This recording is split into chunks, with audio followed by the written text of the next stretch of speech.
It's my delight, actually, to introduce our afternoon keynote. As you remember, our morning keynote was about circadian rhythms and how we're trying to figure out if there's a lot more crossover that needs to be done between these two fields. Our afternoon speaker is Shoukhrat Mitalipov, who is with us from Oregon Health and Sciences University in Portland. It was a place that I was many years ago. Actually, I told Shoukhrat that I started the first IVF lab at OHSU in the early 80s. There's a very long story behind that. Shoukhrat went to school in Ukraine, Russia, and then came to Utah State to do some postdoc work. And from there went to work at the Primate Center in Oregon with Dr. Don Wolf, who is a very well-known reproductive biologist. And some of the first work that Shoukhrat did was published that I became really aware. I knew that he was doing a lot of good stuff with Don. But in 2013, they published a paper where they had succeeded in creating nuclear transplant stem cells where all others had failed, including Jose Sabelli and myself. And the whole idea behind that at the time was that if you used a human egg to reprogram a nucleus, and then you jump-started that egg, you could create patient-specific stem cells. Is this better? You could create patient-specific stem cells. It's called nuclear transplant stem cells. Now, when this was first proposed 10 years prior, almost every ethicist in the country had a viewpoint on it. It was a very hot topic because it is exactly the same kind of technology that you use to clone a cow. So the whole idea was this was human cloning, and this was the slippery slope. And we were going to begin to clone all kinds of individuals that we wanted to clone. You can think of some people that you would like to clone and others that you want to make sure never got cloned. We've always wanted to clone our FedEx lady. Anyway, when this was published, it was very interesting biology, and he had applied some tricks that nobody else had, but it didn't seem to cause nearly the stir that it had a decade before. So it's very interesting. I don't know, and so I think the most of what Shoukhrat's going to talk about with us today is about using the egg to remodel. How does it do this? The most recent thing that he's published that has a lot of people talking, and our chair of our ethics board is going to talk about that at dinner tonight, is there is a way it's potentially possible to use CRISPR technology to correct gene defects that run in families. This is a controversial idea. Whether or not you should do it in embryos is open for a hot topic. But in Oregon, there was a family, I'm assuming, who had the gene defect that causes acute myocardial failure in young athletes. You know, the basketball guys that fall over dead on the basketball court. And it is a known gene defect in one of the cardiac muscle genes. And in principle, you should be able to correct this gene defect at the level of an embryo. It's an interesting idea, pretty controversial. They published a paper on it. Somebody said, no, you didn't really do that. They should publish supplementary things that say, yes, we really did do that. And so that needs to be done once more, probably, before the world will agree. But it was the very first time in this country that human gene editing had been at least reported. Whether it's been tried or not, I don't think we know. This came just before the Chinese report, or just before. So, and right after this was when the Chinese scientist published or reported at an international meeting that he had created twins he had genetically engineered twins and knocked out the receptor for HIV.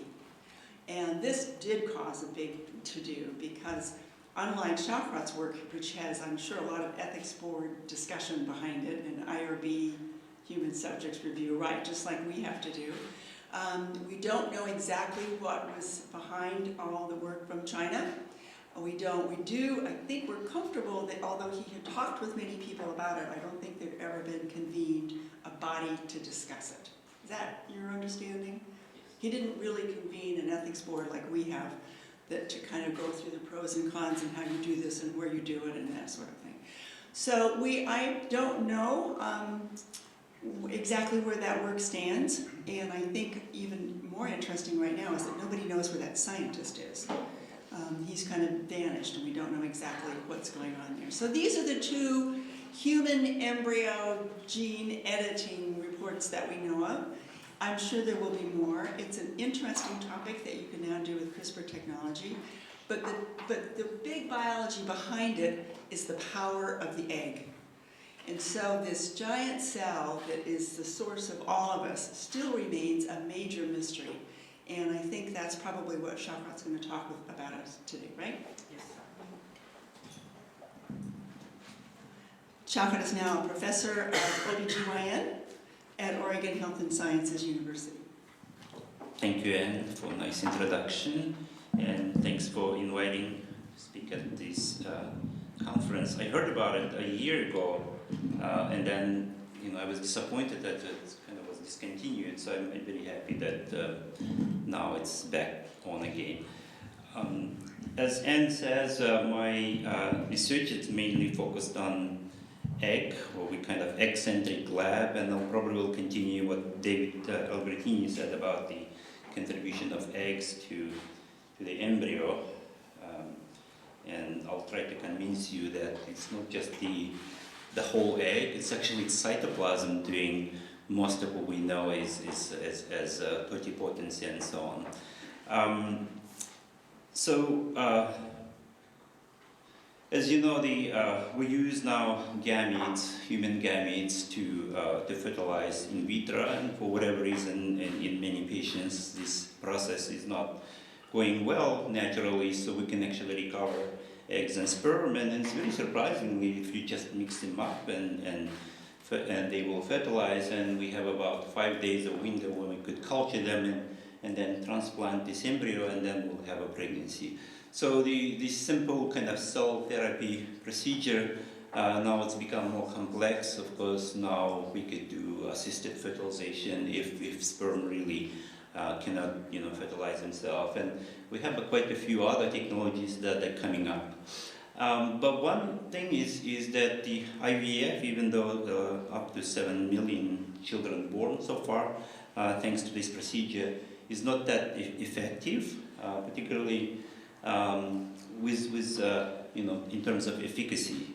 So this chart is probably well known, showing the IVF live birth rates based on women's age. As you could see, it's even when women are young, so our efficiency is about between 30 to 50%. And this is actually starting with a whole bunch of eggs, because we hyperstimulate the ovary and usually retrieve about 10 to 15 eggs. And even with those eggs, we have a 50% of pregnancy rate. So meaning that majority of the embryos we create actually do not result in healthy pregnancy. But the situation actually worsens, of course, as a woman's age progresses, and it goes to almost to zero, after 45 or so. So unfortunately, we have quite a few patients now coming into clinics with infertility based on a woman's age, and for those, unfortunately, IVF is not very successful. Even though we can, replace the eggs with younger women's oocytes, so it's a donor eggs, and with these eggs, of course, the pregnancy rates continue to be, stable despite the age of the woman, meaning that the oocyte quality and, of course, the quantity as well is one of the leading cause of age-related infertility. So we've been interested in, of course, how to improve quality of these eggs, because of the donor eggs, of course, it solves the problem, but many families would like to have genetically related child. There is, what makes a good embryo for IVF? That's a question I heard the first time I visited ESRM. I think it was like maybe 25 years ago. And then if you go today, back again, there's the same questions out there. What makes a good embryo? How we improve? Why majority of the embryos we create through IVF fail to produce pregnancy? In my lab, of course, we focused on an oocyte. We think that this is the cell actually responsible for creating totipotency, meaning that this is the cell that actually really creates life. But within egg, we have its nuclear material and its cytoplasm, and we can actually divide these two the components. At least in my lab, we developed many methods of enucleation and nuclear transfer, and that allows us to answer the question, well, which part of this egg is actually really contributes to the development? And so most of my talk is going to be about some of the different cells that would transplant into egg. So usually it's a transfer of nuclear genetic material from one cell, and it could be any other cell, it's not just the oocyte, into cytoplasm of metaphase II oocyte. So that's actually our favorite cell to work, because that's how cells come out from ovulation. And because it's meiotically arrested at metaphase, so it actually gives us a window where we can work, because it's very difficult to do nuclear transfer with cycling cells, because donor nucleus and cytoplasm has to be matched perfectly if you want this procedure work. And in this case, of course, oocyte is letting us to do our job while it's waiting at metaphase II.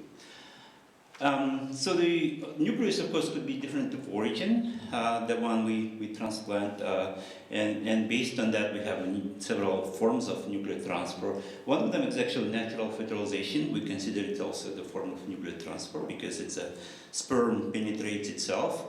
And of course we could do artificially assisted injection nuclear transfer, which is called ICSI, with cytoplasmic sperm injection.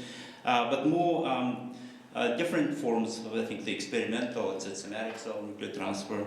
So this tells you that we could take somatic cell, and it could be skin cell, it could be cumulus cell, and that nucleus can be transplanted into metaphase II cytoplasm.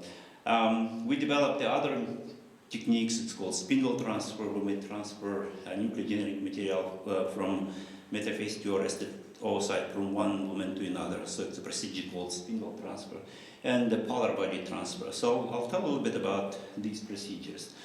One thing to do is to answer this question, which part of the egg is important, is of course to remove its own nucleus. And that actually happens to be pretty complex. At least I came to work with primates and humans doing cattle cloning and pig cloning and sheep cloning. So when I came to work and I decided to do some cloning work with monkeys, and I found out that the techniques we developed in those animals actually wouldn't work. Primarily the enucleation, as you could see, the metaphase II oocyte doesn't really have a nucleus, so it's a spindle apparatus. Pretty small, it's not visible under a regular microscope. So you would have to use either a specific DNA-specific dyes, like Hoechst, and that's pretty standard in many species. But in monkeys and humans, for whatever reason, that Hoechst was detrimental. So if you stay with Hoechst, and then after that, if you could light up with UV, usually the cytoplasm is, I think, damaged for whatever reason, so nothing would work. So we had to develop this kind of non-invasive imaging system where we could actually see spindle under a specific microscope, and then we have special techniques to isolate cytoplast from the so-called karyoplast. In this case, as you could see, the spindle and cytoplasm is membrane enclosed. That's actually key for nuclear transfer, to keep everything inside of cell. So now we have two different cells, and these spindles can be transplanted to another egg, and the cytoplasts, we call them, they can be used as recipients of many different nuclei. So the question now, you could say, if you have, say, a cell enucleated and you replace this nucleus with different cell type, and the obvious question is, what kind of cell is this going to be? Is it going to be still cell A, for example, if it's a fibroblast, will it be fibroblast, or will it be converted to the cytoplasm that donated this, to this cell? When we're doing oocyte work, the obvious answer is actually the oocyte has activity that can actually reprogram any incoming nucleus and make it like its own. So in most cases, if you can produce this procedure, despite the nuclear origin, the oocyte will make its own. So in most cases, we call it a CNT oocyte. So it's not the regular oocyte, but because we're using somatic cell, so often we call it a CNT egg. So that's actually the first procedure of somatic cell nuclear transfer. So we produce artificial egg. So how do we know this is egg? Is actually relatively much of the research has been done right after transfer, but if you look at the epigenetic stage here and here in the oocyte, it's actually drastic change within an hour or two. The oocyte-specific histones will replace, some somatic histones and so on. But more interestingly is actually because we working with meiotically arrested cytoplasm of oocyte. So that meiotically arrested cytoplasm can actually convert incoming nucleus into a meiosis-like spindle. So this is actually a very interesting phenomenon. It's been noticed during first embryo, the nuclear transfer experiments in 80s. Most of the time we transfer cells in interphase, but as I mentioned that we have to actually match cycle of the nucleus and the cytoplasm if you want a nuclear transfer couple to work. In this case, unfortunately, it's very hard to do metaphase somatic cell because it's hard to arrest. But we can arrest them at the G1, and that's actually closest to the metaphase. So what happens is the G1 nucleus, it's still interphase already. It went actually through the metaphase recently, and it has a nuclear membrane. But what happens is the cytoplasm actually will chew up its nuclear membrane very quickly and will condense this chromatin and to make it like the meiotic spindle. So this spindle is actually very active, and we've been working and understanding, how to use this ability of the cytoplasm to induce meiosis II. So unfortunately, this spindle is only meiosis II specific, and that means it can separate cystic chromatids into two cells. And we've been using it at least, for some haploidy experiments. Once we have the nuclear transfer done, it actually goes through three kind of steps, at least in humans. As I mentioned, first phase is removing the spindle from the oocyte, and we found is actually this removal sometimes detrimental to egg because it's a metaphase to arrested, and any physical manipulation will give it false signal that it's been activated or fertilized. So the oocyte will resume meiosis even before we enter cell, and that's why we've been actually developing techniques where we actually keep them with caffeine to maintain high MPF activity. Then fusion of the fibroblast, in this case somatic cell. In most cases, it's actually the whole cell is fused with a cytoplasm.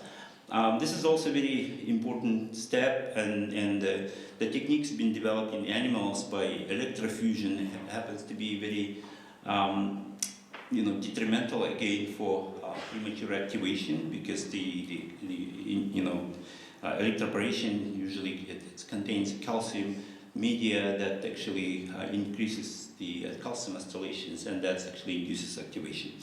So this is a step we've been using, is actually using extract from Sendai virus that happens to be much more gentle in terms of the fusing these two cells, the membrane fusion. So once you accomplished it, within usually 2 or 3 hours, you will see this interface nucleus now converted into spindle, and you could actually look at the spindle. It's called premature spindle formation just because it hasn't been, it hasn't gone through S phase, so the DNA hasn't been replicated, but it's already going through its second division again. But again, within 2-3 hours, you have oocyte. And it's actually pretty normal oocyte. Unfortunately, the only thing is it's still diploid, so you cannot use sperm to fertilize it. But for a CNT, that wasn't actually a reason. But right now, we're trying to use the spindle, at least its function, to make haploid somatic cell oocyte, and hopefully this will be future of the IVF. But that's still kind of future of a project. But for CNT, of course, there will be next stage is now we have meiotically arrested the CNT oocyte. Now it's a time to resume meiosis. Normally it's done by sperm. But since we don't use sperm, so we have to use so-called artificial activation steps that triggers or tells the egg that it's been fertilized and now it's a time to resume mitotic cycles. So the protocols for activation has been well developed, particularly in cattle. This is a protocol, inomycin 6-DMAP has been used in Neil First lab in I think early 90s, and it still works well, so that procedure actually allows you not just to activate the egg, but because we have a spindle and the function of the spindle is to segregate chromosomes, but we usually try to keep the integrity of the somatic cell nucleus, and that's why one of the challenges is to fight with the resumption of the spindle, but at the same time to maintain chromosomes inside of one nucleus. And that's actually quite challenging. This is actually the most challenging part of the CNT, not because oocyte cannot reprogram, but because we're doing such a natural thing. You have a spindle and we want to resume division, but without actually division. So it's done by 6-DMAP that actually retains genetic material inside of nucleus is one nucleus, and that's how we get, now we call it a zygote. At least that's what we thought. So this procedure will allow you to have pronuclear formation, and this CNT zygote can cleave and go on to up to 8-cell stage, and it's been working very well, but not to blastocyst.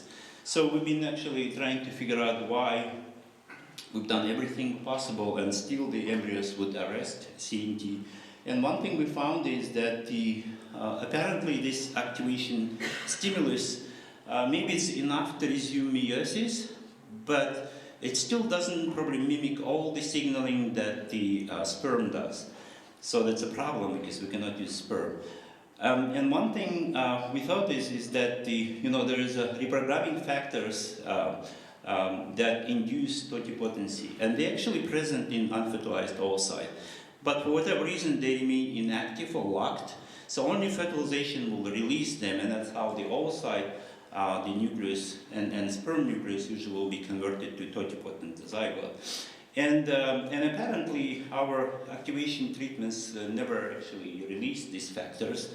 So we've been trying to find out how to activate these factors, and we found is actually accidentally the electroporation, for whatever reason, does the trick.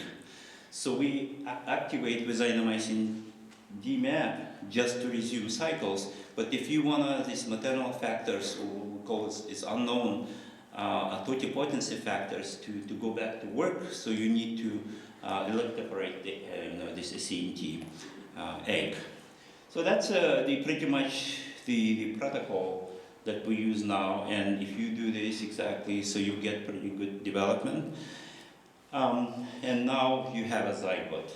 So now we have a CNT embryo, and that procedure seems like the ability of the cytoplasm to reprogram first into egg and then into zygote, and of course zygote go to become embryo, is conserved among all mammalian species, as you could see, and even in frogs.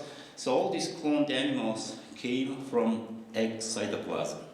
So yeah, the donor cell, somatic cell could be different origin, everything, but what's common is it was always metaphase to arrested cytoplasm.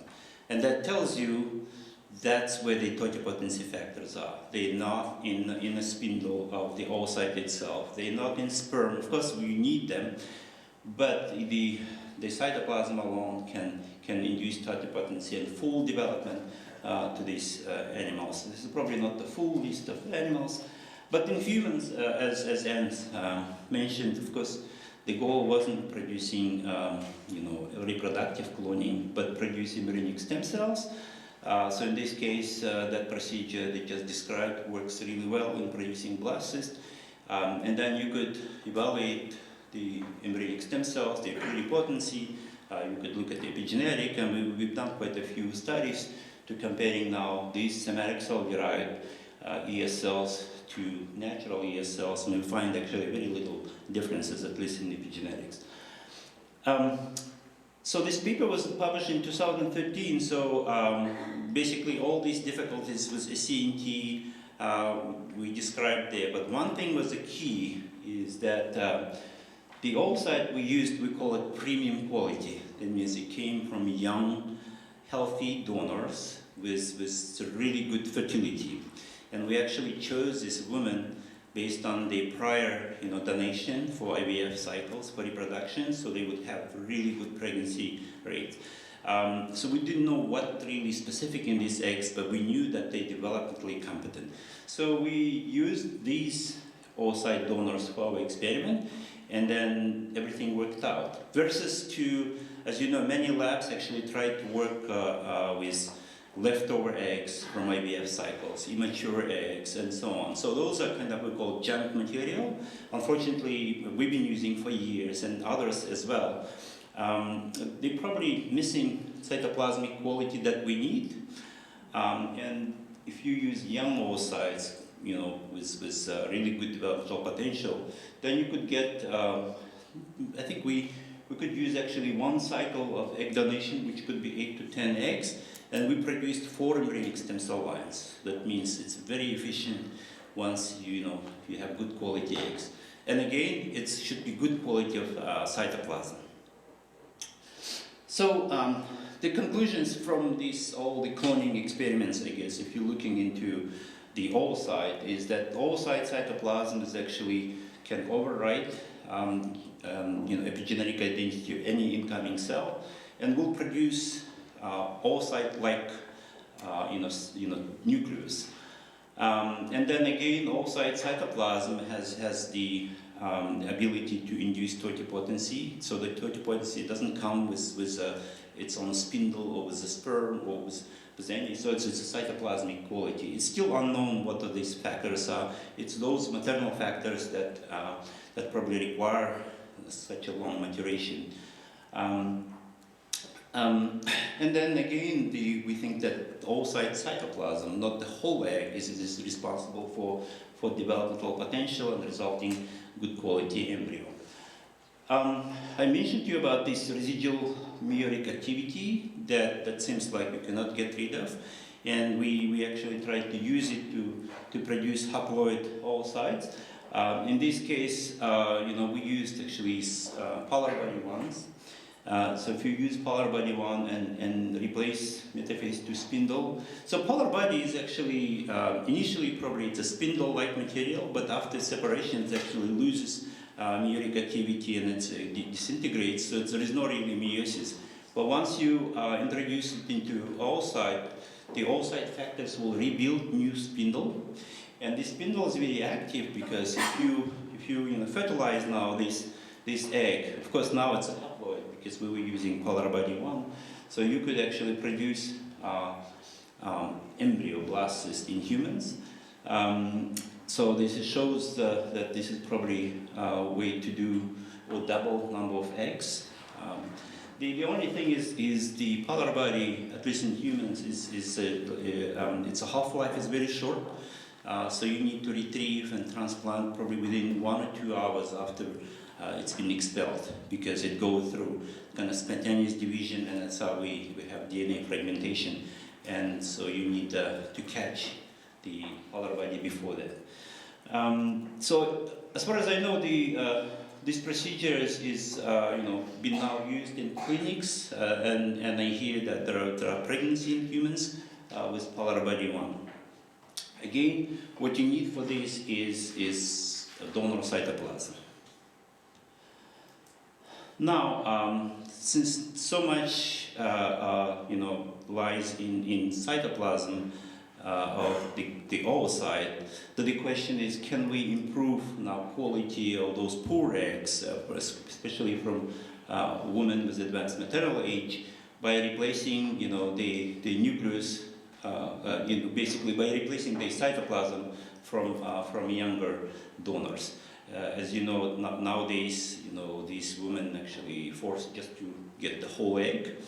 But we say maybe nothing wrong with the spindle, it's just cytoplasm issue. So idea is to replace cytoplasm and maybe rescue the developmental potential of this egg.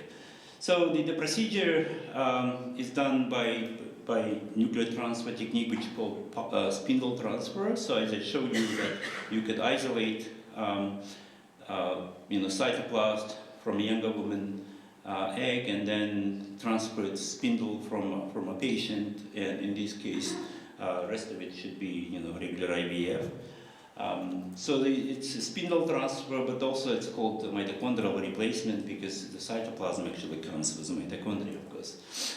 So I have a couple of examples how the IVF clinics now using this spindle transfer. This is still unpublished data, was shared by Nunos, a good friend of mine, and he's been working with IVF clinic in Athens, and they're doing a small pilot project doing spindle transfer for infertility reasons. So in this case, this patient who was 32 years old, but she had 4 failed IVF cycles with her own eggs.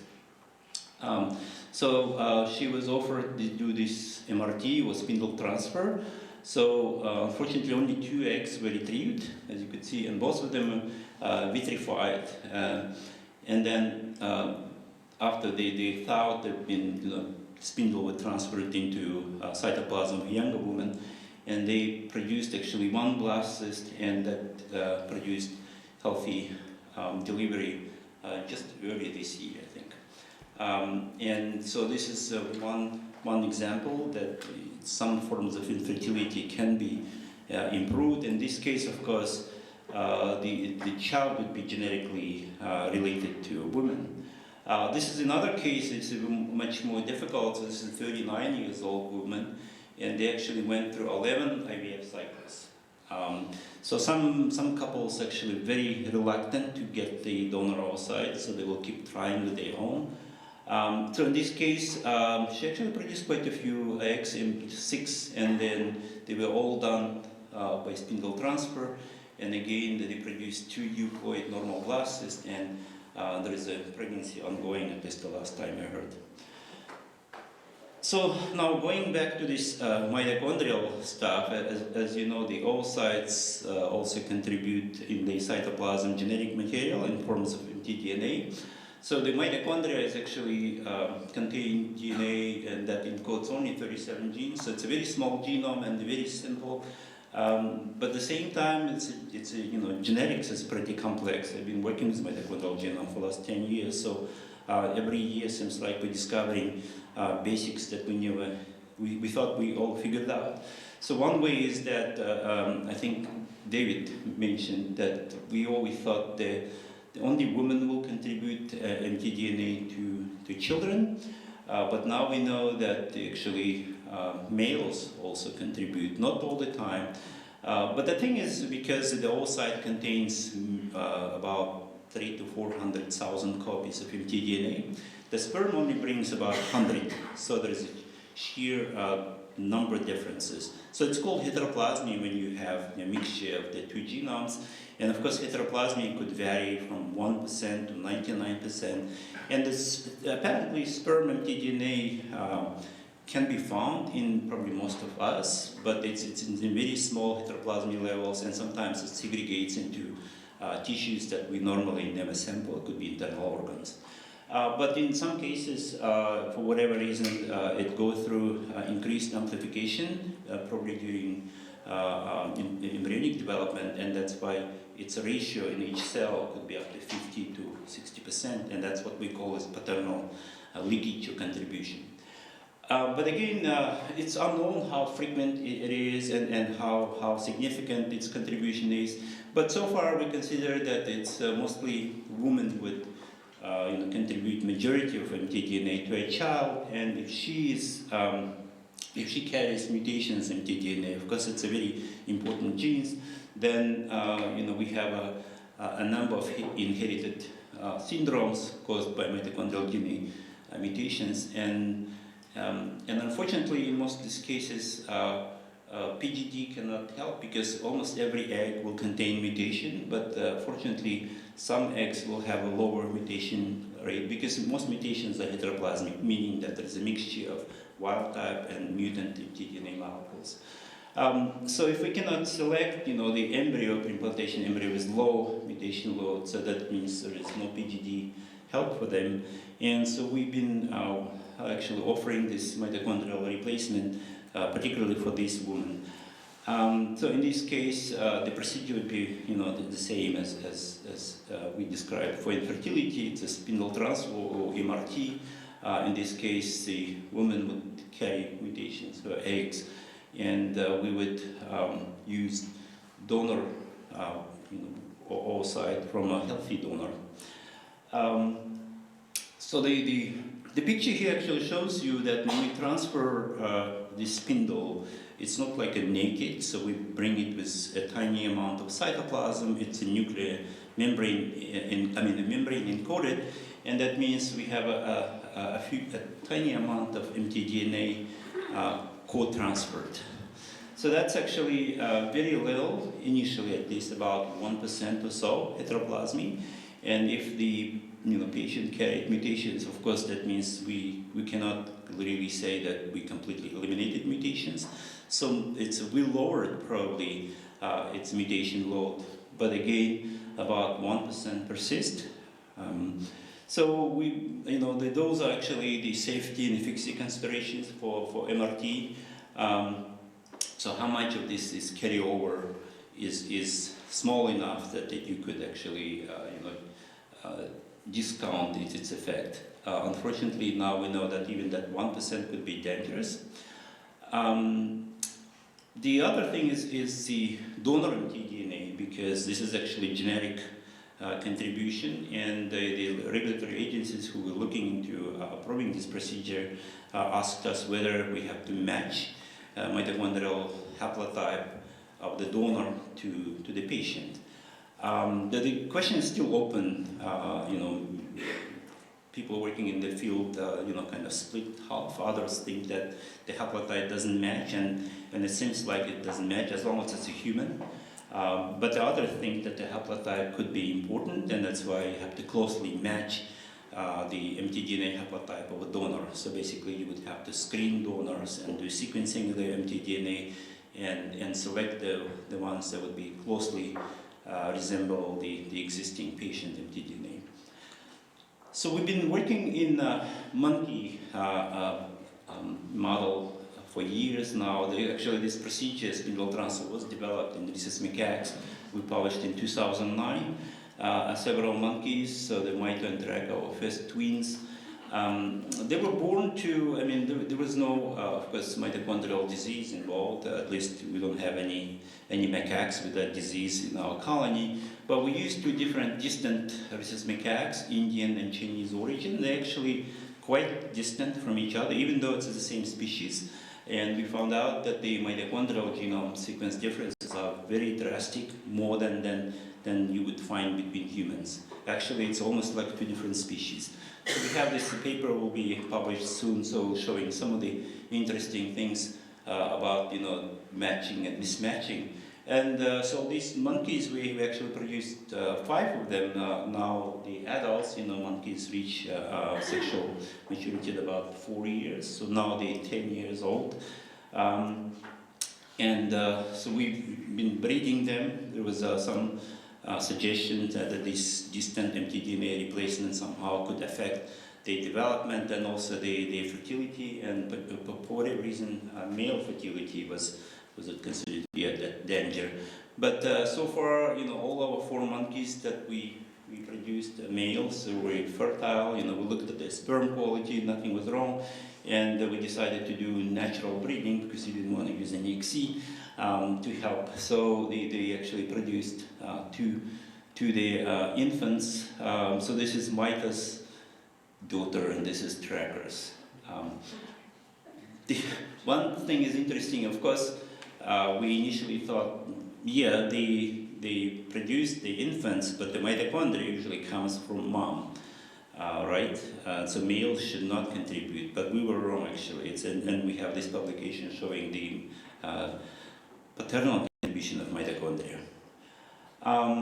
So of course, germline transmission through female we had a female, and this is her offspring, and this is 100% carries that original donor genome that was replaced.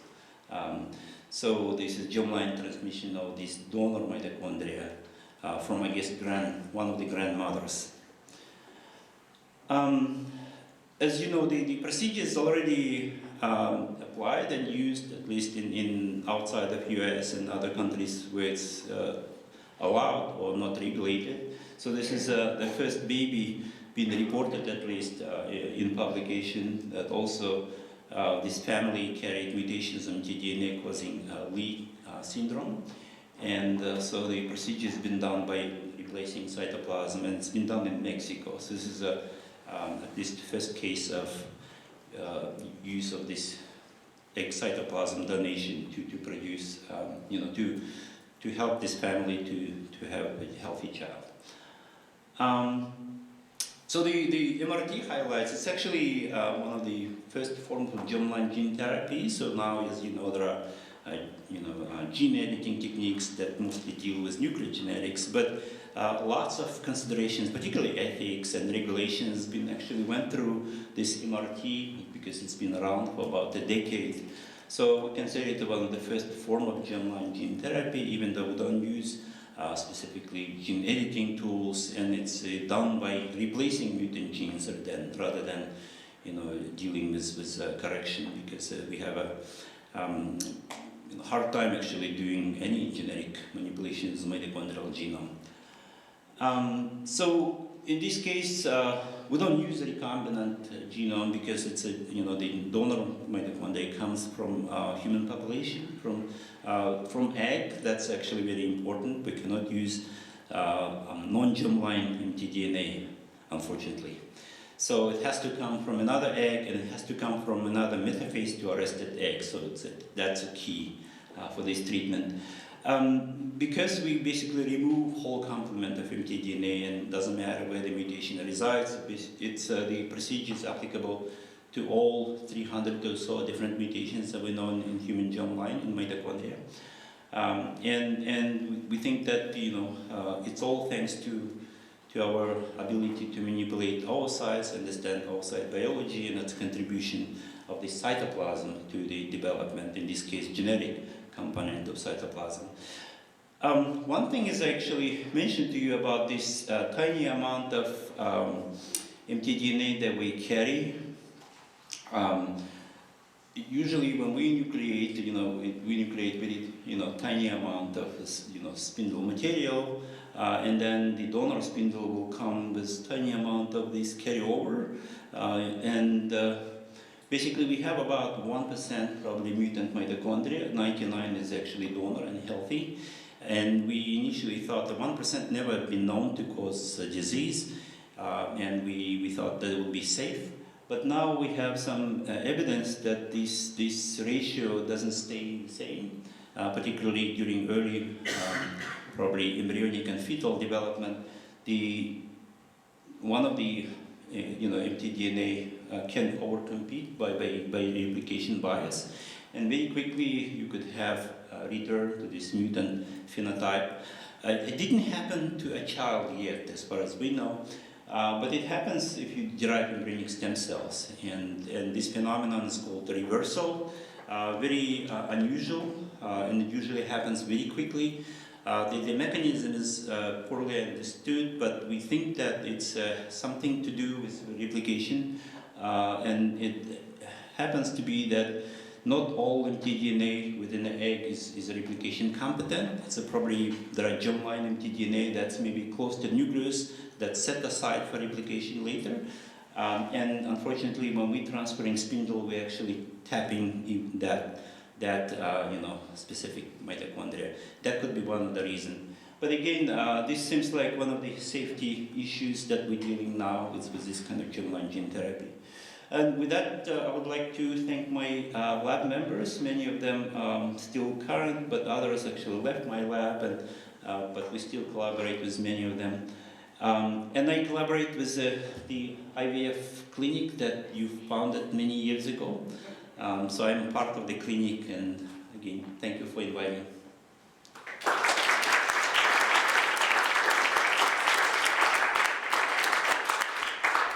have one quick question, and then we have time maybe for another question. So years ago, they were doing mitochondrial cytoplasm transfers, and that was a big problem. That work has been stopped out of deference to being able to just transfer the spindle. Let me explain that. So the mitochondrial disease component of this has been known for a while.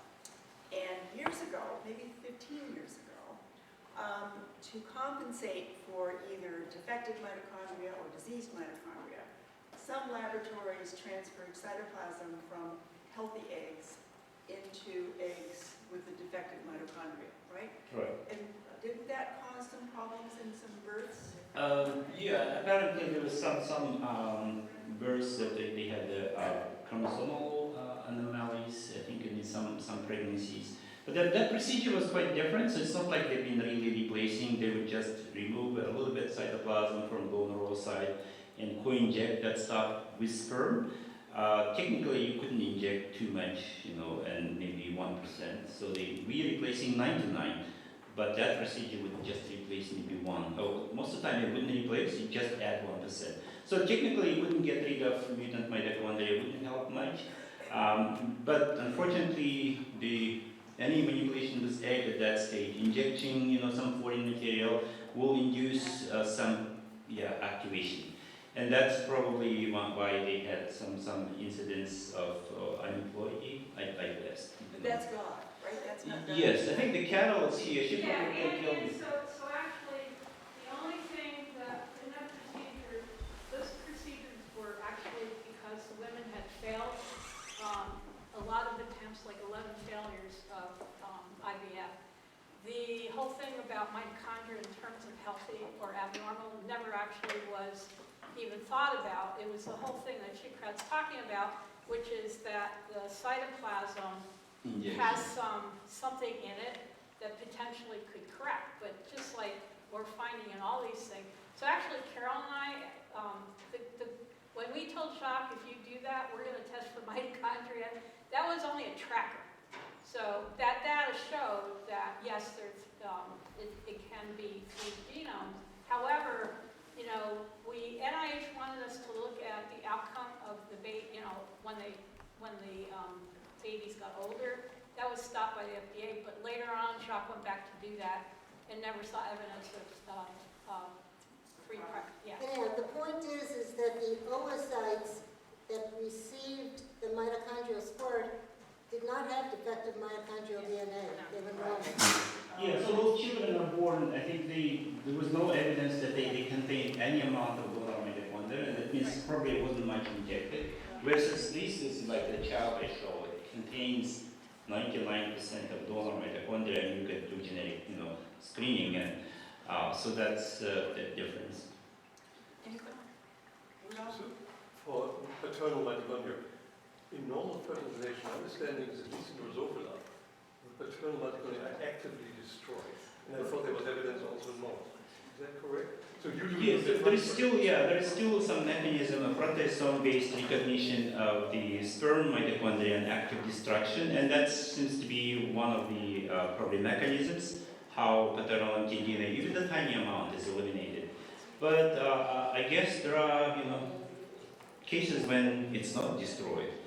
Now there is more research coming up saying actually most of the time paternal mitochondria is still there. You could, with deep sequencing techniques, you can find it in very low. That means it's never been destroyed or maybe fully destroyed. But the idea is that we may all carry paternal mtDNA just at very low levels, and it could be segregated in very specific tissues. But now we're finding in monkeys it's a lot more common, I guess, than in human. So we had, I've been working with monkeys for about 10 years. We always had this issue of heteroplasmy, meaning two different mitochondria. Any female or male we pick up, there are two of them, and it's two different haplotypes. We never could figure out where it's coming from, and now we're thinking that there could be paternal contribution that we've been missing all the time. So in humans, looks like could be less than the cases of a paternal contribution. But again, looks like we have to rewrite some of the textbooks. I have two questions from Dr. Scully. Okay. Is it okay? Oh, so he's online, Yeah, isn't he's watching online. he? Hi, Jose. He says, do mitochondria from the egg cytosol of the egg donor impact the development of clone embryos? And the second question is, I know egg younger donors are best. Has anybody directly linked such good development to the mitochondria of the donor? Good question. So I think all, if not, most cloned animals carry donor mitochondria. This is how idea came that you could, have a donor mitochondria because it's always come from egg cytoplasm.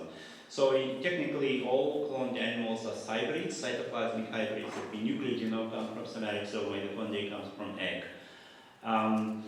But there's been, I think, some cases when the somatic mitochondria that comes with donor cell, fibroblast, can outcompete. And we had cases cloned stem cells. We thought they carry all donor mitochondria, but they've been reversed back to somatic. So we have some CNT cell lines with somatic mtDNA. Regarding the quality of these eggs based on mtDNA, I don't think anyone really studied it, but I think it's probably a big contribution to oocyte cytoplasm and of course to the embryo quality. We just don't know much about it yet. Particularly what happened with mtDNA with aging. There is some studies showing as aging progresses in women advanced maternal age, that's why the eggs are poor quality because copy number maybe dropped or it increased. The other studies show that there are increased mutations and probably replication mutations, but still kind of new area. Hi, Jose. He says thank you. It was a great talk. Just for the audience benefit, the person who's asking the questions online is Dr. Jose Sabelli, who was involved in our early Parthenope work in 2000. Why he's not here, I do not know, but I will find out. But he's listening. Yeah. Dr. Albuquerque, yeah. Shoukhrat, you brought up two cases of spindle transfer, Right. with one ongoing pregnancy and one delivery, and mentioned that these patients, the M2s, had been vitrified in Right. both cases. Have you noticed any technical differences in the survival or outcome when you do spindle transfer with a fresh versus a vitrified oocyte? Yes, we've done at least in vitro comparisons, and we know that patient oocytes can be vitrified and then spindle can be transferred, but the cytoplasm, donor cytoplasm, better be fresh. So because we cannot actually synchronize both at the same day, so what we recommend is freezing patient oocytes, but whenever donor oocytes come in, you thaw them and use fresh cytoplasm. That way I think it works better. So I know we've got some more questions. Can we hold them for the break? I have one simple question regarding ethics. Maybe we can also touch on that. Because, so my name is Zainab Ayrund. I'm a master's student majoring in developmental stem cell biology at the University of Heidelberg. The question I want to ask is actually, so given to your cooperations with the Chinese universities and Chinese institutions, institutions on your research. I wanted to ask you actually, can you tell us where the oocytes you were talking about actually originate from? Because I'm an ethnic Uyghur and I'm aware that my people in East Turkestan, in the so-called northern region of China, Xinjiang, are being subjected to forced medical examinations without consent. And given to the fact that around 3 million Uyghur people are detained in concentration camps, I actually wanted to ask you to assure that the oocytes you're using are not originated from these prisoners. Of course. They have been from volunteer donors in Oregon, and it's Americans, not the prison from Xinjiang. Then why, when journalists ask you, why did you not reply to them the way you replied, no, this audience in this environment? I didn't understand that question. Because the Radio Free Asia journalists asked me the same questions, but she didn't reply to them. I don't understand your question. I'll tell you that when we had our egg donor program, we had no problem at all finding women who wanted to donate their eggs for research. Nobody's being taken advantage of. Everyone is very carefully treated. I'm sure that's what's going on in Oregon. I'm sure there's an Oregon. It's very hard to believe when you're Uyghur and when around 3 million people are detained in so-called concentration camps, and these people are being forced for medical examinations and other very horrific processes like organ harvesting. So I was just trying to be sure that these oocytes, that these so-called donated oocytes, where they originate, because he has obviously cooperations with Chinese institutions and universities. All these examinations were done in Oregon at the university. They went through IRB, so all work has been done in Oregon. You know, we don't use eggs from any place else. So what Zainab is meaning that at the moment, for about 5 years, you're working in China, that you have a lab that you also work on. I collaborate with lots of scientists, and some of them in China. Actually